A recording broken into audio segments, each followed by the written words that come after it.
So where does Trump's big military parade fit into American history? Well, like so many other things about him, it doesn't. Presidents have reviewed military parades in the past, but nearly always after a victory in war.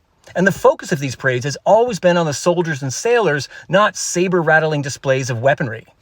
In fact, for the first 150 years of American history, the first thing we did following every war was to strip the military down to bare bones. And we did this because the founders instilled in our political culture a fear of what they called a standing army. Because a large standing army was what people like Caesar, Cromwell, and Napoleon used to seize dictatorial power. It was during the Cold War that we did a 180 and decided that we needed a massive standing military.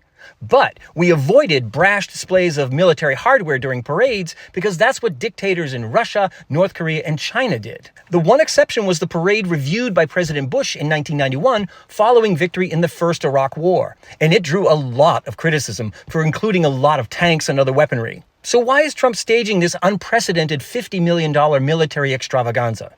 Well, it's not because June 14th represents the 250th anniversary of the founding of the U.S. Army.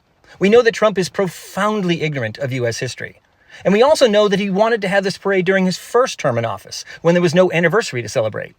And we know that Trump used a fake medical condition of bone spurs to avoid serving in Vietnam.